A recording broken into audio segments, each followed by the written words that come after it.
यो ड्याम त ठुलो बनाएर पानी त यहाँबाट भित्र हुल्ने हैन? हजुर यो यस्तो छ सर, यो माथिको पिल्लरबाट कुलो जस्तो भएर आउँछ सर। तलबाट होइन माथिबाट कुलो भनेर आउँछ। कुलो भनेर आउने। ए अनि पानी अब कसरी फोर्स के कसरी होइन हुन्छ? सर, यो उ त हाम्रो पिल्लर छ नि, अँ त्यो पिल्लर यता ओतिर नि 5 कतिवटा पिल्लर छ, त्यो पिल्लर भइसकेपछि त्यो पिल्लरको अलि हाइट जान्छ कि, ओके अनि नहर जस्तै बनेर आउँछ। ए धेरै भयो नि खुल्ने। नमस्कार, अहिले हामी यो सुनकोशी मरिन डाइभर्सनमा, यो चाहिँ हामी यता सुनकोशी साइडमा छौँ। यो हेर्नुहुन्छ तपाईँले, यो सुनकोशी नदी हो। अब यसको कन्सेप्ट भनेको चाहिँ यो सुनकोशी नदीको पानी चाहिँ अब यहाँबाट ड्याम बन्छ। यो ड्याम बनेर यो सुनकोशीको पानी अब यो साइड हेर्नुहोस्, यहाँ चाहिँ टनेल बनेको छ। यहाँबाट चाहिँ ड्याम बनेर यो टनेल, अहिले म टनेल देखाउँछु। यो टनेलबाट चाहिँ पानी बग्छ र अर्को साइडतिर उता खुरकोट साइडतिर चाहिँ यो पानी चाहिँ यो सुनकोशीको पानी चाहिँ यहाँ यो खुरकोट साइडबाट यो ड्याम बनाएर यो टनेलबाट चाहिँ मरिनतिर लगिन्छ। यो जुन अहिले पहाड देख्नुहुन्छ, यो पहाड छिचोलेर अर्को साइडतिर गएपछि मरिन आउँछ र त्यो मरिनमा चाहिँ यो पानी लगेर मरिन खोलामा हालिन्छ र त्यो पानी चाहिँ बग्दै बागमतीमा जान्छ। र यो प्रोजेक्टको उद्देश्य भनेको चाहिँ एउटा चाहिँ अब यो सुनकोशीमा चाहिँ हेडवर्क्स हुने भयो, यतातिर चाहिँ ड्याम बन्छ भने उता मरिन साइडतिर चाहिँ यो पावर हाउस बन्छ र त्यहाँबाट चाहिँ 31 मेगावाट बिजुली उत्पादन हुन्छ। र यो पानी चाहिँ तराईको 5वटा जिल्ला हैन, सर्लाही, महोत्तरी, धनुषा 5वटा जिल्लामा चाहिँ 122 हेक्टर चाहिँ जमिन चाहिँ सिँचाइ हुन्छ। आज हामी सिन्धुली जिल्लाबाट जहाँ पानी चाहिँ लिएर जाँदैछौँ त्यहाँको हाम्रो मान्यज्यू यहाँ इन्जिनियर अरविन्द शाह हुनुहुन्छ। उहाँलाई आज मैले हाम्रो सिन्धुलीको पानी कसरी तपाईँको 12 जिल्लामा चाहिँ सिँचाइ हुँदैछ भनेर मैले आज उहाँलाई देखाउन पनि ल्याएको हो।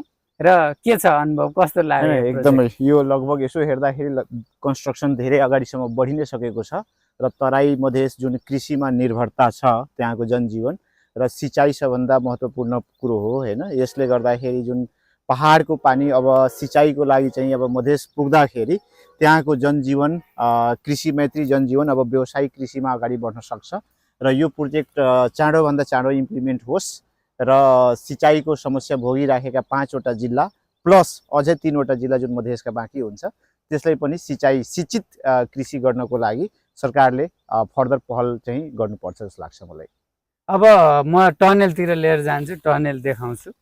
अब यो 13 किलोमिटरको टनेल छ। यो चाहिँ खुरकोटबाट मरिन जानको लागि चाहिँ यो पहाडमा छिचोलेर यो टनेल सुरुङ बनाइएको छ। यो 13 किलोमिटरको टनेल छ। यो टनेल चाहिँ निर्माण भइसकेको अवस्था छ, तर यो परियोजनाको चाहिँ पुरा काम चाहिँ हुन नसकेर यो पहिलाको जो निर्माण व्यवसायीले ठेक्का लिएको थियो त्यो ठेक्का चाहिँ अहिले तोडिएको थियो र यो तोडिएर चाहिँ यो हामीले धेरै पहल गऱ्यौँ, सहयोग गऱ्यौँ र अहिले चाहिँ यो यसको पुनः टेन्डर निस्केको छ बाँकी काम। र बाँकी काम भनेको मुख्यतः हेडवर्क्सको काम र पावर हाउसको काम बाँकी छ। त्यो काम चाहिँ अहिले 4 वर्षसम्म सक्ने भनेर चाहिँ एउटा हाम्रो बजेट तथा कार्यक्रममा पनि आएको छ। टेन्डर निस्किसकेको छ। यसको लागि 3 अर्ब चाहिँ बजेट विनियोजन पनि भइसकेको छ। र हेर्नुहोस् यो टनेलको काम चाहिँ सकिसकेको छ। अब मुख्यतः चाहिँ यो ड्याम बनाउन र त्यसपछि चाहिँ यो विद्युत 13 मेगावाट विद्युत उत्पादन गर्नको लागि चाहिँ पावर हाउस बनाउने काम चाहिँ हेर्नुहोस् यो पानी आएर यहाँ जम्मा हुनको लागि चाहिँ यो निर्माण भइसकेको अवस्था छ। यस्तो परियोजनाहरूले चाहिँ यो बहुउद्देश्य परियोजना हो। यस्तोले चाहिँ नेपालको चाहिँ एउटा ट्रान्सफर्म गर्नलाई चाहिँ सहयोग गर्छ, किनभने यसबाट तराईमा सिँचाइ पनि हुन्छ, बिजुली पनि उत्पादन हुन्छ। भोलि पर्सि यसबाट सिन्धुलीको जिल्लालाई खानेपानी पनि यसैबाट हामीले चाहिँ व्यवस्थापन गर्न सक्छौँ। हेर्नुहोस् यो टनेल। अब यहाँ ल आउनुहोस् त तपाईँ देखाउनुहोस्। ल हेर्नुहोस् टनेल पुरै निर्माण भइसकेको छ। योभन्दा अघिल्लो भिडियोमा मैले यो मरिन साइडको चाहिँ टनेल देखाएको थिएँ। आज चाहिँ यो खुर्कोटतिरको टनेल चाहिँ मैले देखाइरहेको छु। हेर्नुहोस्, यो टनेलबाट गाडी पनि गुडाउन मिल्छ। एउटा गाडी त यहाँ पार्किङ पनि गरेर राखेको छ। भनेपछि काम धेरै भएको छ। अब यसलाई हामीले कम्प्लिट गर्नुपर्ने छ। त्यही भएर यो जुन तोडिएको ठेक्का थियो यसको चाहिँ पुनः टेन्डर निस्किने आज चाहिँ जानकारी पाए अनुसारले आज यो असार 5 गते 2083 आज प्रिबिड मिटिङ पनि छ। हामी आज बेलुका चाहिँ यहाँ यसको प्रोजेक्ट डाइरेक्टर सरहरूसँग पनि भेट्छौँ। यही विषयको छलफल पनि हामी बाराको मान्यज्यू अरविन्द शाह, म लगायत हाम्रो चाहिँ टिमले पनि यस परियोजनाको चाहिँ पदाधिकारीसँग आज हामी बेलुका मिटिङ पनि तय गरेको छौँ। उहाँहरू चाहिँ मरिनतिर छ अफिस, हामी त्यहाँ जान्छौँ र हेर्नुहोस् टनेल कस्तो फिलिङ भइरहेछ अरविन्द मान्यज्यू? एकदम यो नेपालको जुन तपाईँले अलरेडी भन्नुभयो बहुउद्देश्य मल्टिपर्पज प्रोजेक्ट हो हैन, र यसले चाहिँ मुख्यतः 3टा कुराहरूलाई चाहिँ एकदमै हेर्दैछ। सिँचाइ, बिजुली, ऊर्जा र खानेपानीलाई पनि भविष्यमा हेर्छ।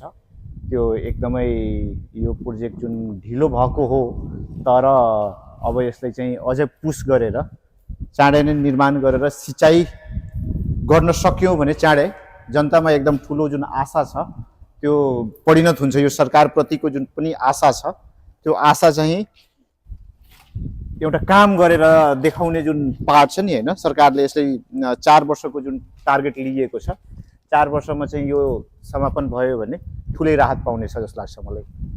यो जुन ऊर्जा सिँचाइ मन्त्रालयबाट यो टेन्डर पुनः निकालिएको छ, यसको लागि मन्त्रीज्यू लगायत सम्पूर्ण चाहिँ कर्मचारी साथीहरूलाई पनि हामीले धेरै धेरै धन्यवाद दिन्छौँ। अब यसले सिन्धुलीको जिल्लाको वासीलाई पनि लाभ हुन्छ भने तराईका जिल्लाहरूलाई पनि लाभ हुन्छ।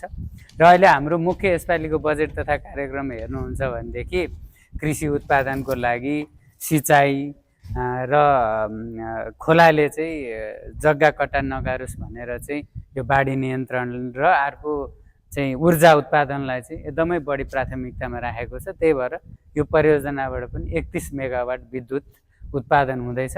यस्तो खालको रुग्ण बनिसकेका परियोजनाहरू झन्डै चाहिँ तपाईँको यो रुग्ण बनिसकेको, अब यो करार सम्झौता रद्द भएर बसिरहेको परियोजना हाम्रो सरकार आएपछि चाहिँ हामीले तीव्र गतिमा यसको काम गऱ्यौँ र आज टेन्डर पनि निस्किसकेको छ। आज प्रिबिड कन्फरेन्स छ र चाँडै चाहिँ हामी निर्माण व्यवसाय छनौट गरेर यसलाई निर्माण प्रक्रियामा लान्छौँ। जतिसक्दो चाँडो चाहिँ हामी यसलाई निर्माण गर्छौँ। र अब सिन्धुली जिल्लाको धेरैजनाले यसपालि सिन्धुलीमा कम बजेट पर्यो भनिएको छ। यसपालि हेर्नुहुन्छ भनेदेखि सिन्धुली जिल्लाको जोड्ने बिपी राजमार्गमा पनि ठुलो बजेट परेको छ भनेदेखि यो मरिन सुनकोशी मरिन डाइभर्सनको लागि पनि झन्डै 3 अर्ब बजेट परेको छ। भनेपछि सिन्धुली जिल्लालाई अन्याय भएको छैन। केही सडकहरू परेन भन्नुभएको छ, ती पनि क्रमबद्ध रूपमा बनिहाल्छ। तर यस्ता ठुला परियोजना जसले चाहिँ नेपाललाई रूपान्तरण गर्न सक्छ ती परियोजनाको चाहिँ सफल निर्माण गर्नुपर्ने छ। जस्तै हामीलाई काठमाडौँ तराई फास्ट ट्र्याक बन्नुपर्छ, सुनकोशी मरिन डाइभर्सन बन्नुपर्छ, यो चाहिँ तपाईँको भेरी बबाई जस्ता चाहिँ सिँचाइ परियोजनाहरू चाहिँ हामीले बन्नुपर्छ। जति पनि अहिले समस्याग्रस्त परियोजनाहरू छन् हामी क्रमबद्ध रूपमा त्यसलाई अध्ययन गर्छौँ र हामीले पूर्वाधार विकास समितिबाट उपसमिति गठन गरेर जुन राष्ट्रिय गौरवका परियोजनाहरू छन् तिनीहरूको बारे अध्ययन गरेका छौँ। त्यसका रिपोर्ट आइसकेका छन्।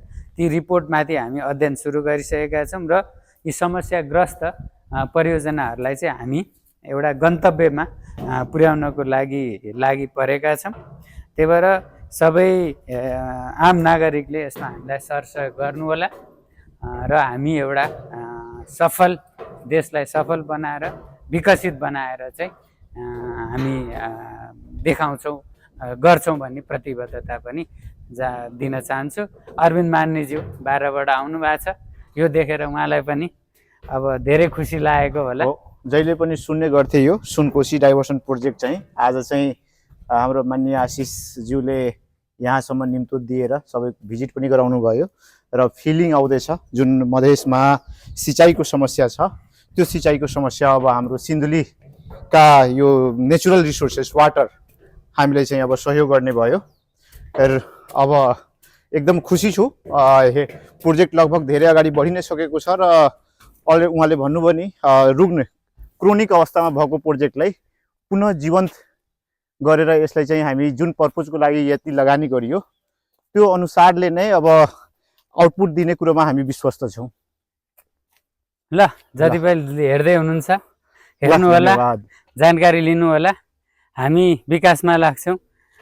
अरविन्द मान्यज्यू पनि प्राविधिक मान्छे, म पनि प्राविधिक मान्छे। हामी चाहिँ देशकै विकास गर्न भनेर एउटा प्राविधिक हिसाबले काम गरिराखेको मान्छे राजनीतिमा आएको छौँ।